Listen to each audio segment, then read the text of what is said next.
अस्सलाम वालेकुम। तो कैसे हैं आप सब? उम्मीद करता हूँ खैरियत से होंगे। अच्छा, इस वक्त तकरीबन 11 बजे का टाइम है। मैं राइड के लिए निकला हूँ। मौसम बहुत मज़ेदार था और ये तो इतनी डस्ट है, तो मौसम मज़ेदार था। मैंने कहा आज निकलते हैं और आप लोगों के सवालों का जवाब देते हैं। अच्छा, सबसे पूछा जाने वाला जो सवाल था, आज उस सवाल पे एक उस पर एक वीडियो बना रहे हैं और वो ये सवाल था कि वाई नॉट चाइनीज़ बाइक या रेप्लिका बाइक्स क्यों नहीं as compare to the Japanese और इटालियन बाइक्स। ठीक है, अच्छा, अब इस टॉपिक को आगे कंटिन्यू करते हैं। सबसे पहले हम बात करते हैं प्राइस की। अगर दोनों की प्राइस को कंपेयर किया जाए ना, चाइनीज़ बाइक और ओरिजिनल बाइक या रेप्लिका बाइक्स की। अच्छा, चाइनीज़ और रेप्लिका को हम दोनों को एक टर्म में रखते हैं, ठीक है, एक टॉपिक के अंडर रखते हैं। अब प्राइस का अगर हम अंदाज़ा लगाएं ना, तो it's hell of a difference. ठीक है, तकरीबन 10 गुना प्राइस का डिफरेंस है। अगर आप एक चाइनीज़ बाइक लेते हैं, वो आपको मेनली कॉस्ट करती है तकरीबन 3 लाख से लेके 5 लाख तक, ठीक है। और जो एक ओरिजिनल बाइक होती है वो आपको कॉस्ट करती है कोई 30 से 50 lakh, depending upon the model and the manufacturing year. इस तरह की अगर इंजन स्पेसिफिकेशन की बात करें, ठीक है। प्राइस की अगर हमने बात की तो 10 टाइम्स।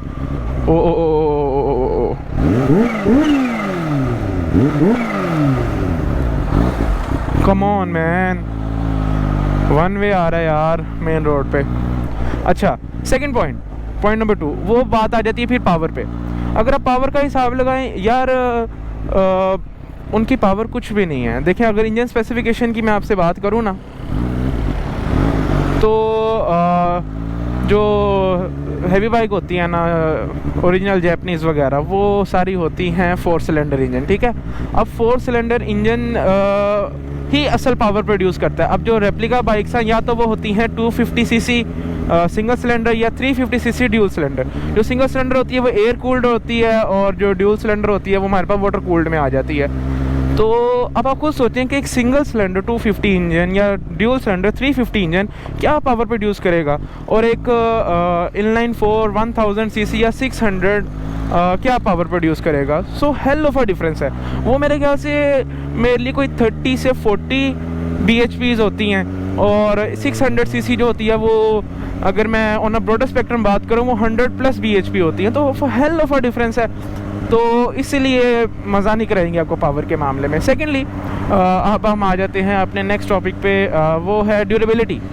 अब जैपनीज़ बाइक की जो ड्यूरेबिलिटी है वो बहुत ऊपर है as compare to Chinese bike.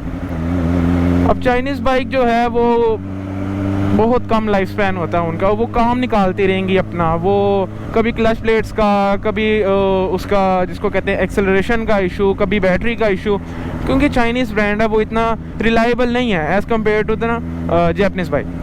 तो ये भी पॉइंट नंबर 3 आ जाता है। और रीसेल, अगर रीसेल की बात की जाए ना, क्योंकि अब हर एक इंसान, उसका एक शौक़ होता है और वो बाइक लेता है, लेकिन कुछ टाइम के बाद वो अपनी बाइक सेल कर देता है। अब वो एक पॉइंट आ जाता है कि रीसेल का क्या है उसमें इशू ना।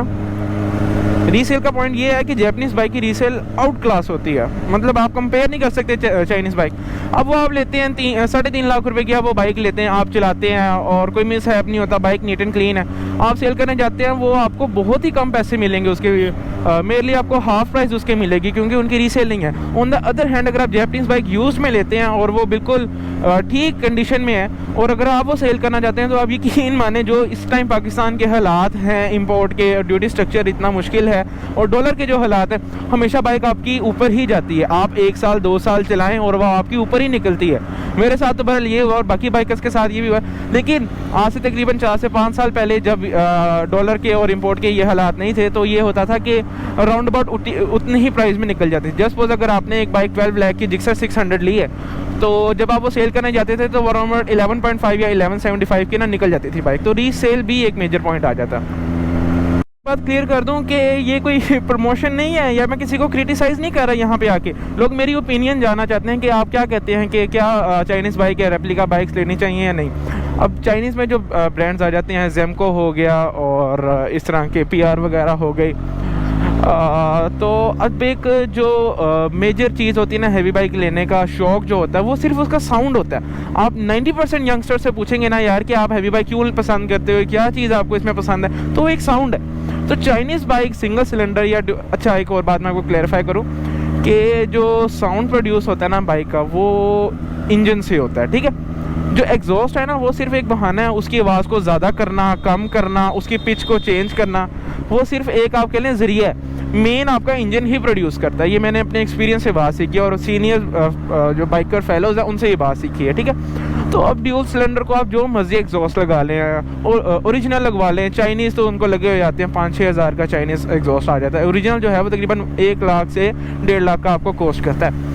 तो अगर आप जो मर्जी एग्जॉस्ट लगा लें उसका साउंड नहीं प्रोड्यूस होगा। मैंने अपने पर्सनल एक्सपीरियंस से आपको ये बात बता रहा हूँ। तो अगर आप जैपनीज़ बाइक में या ओरिजिनल बाइक्स में, यार ये बंदा ये क्या कर रहा है,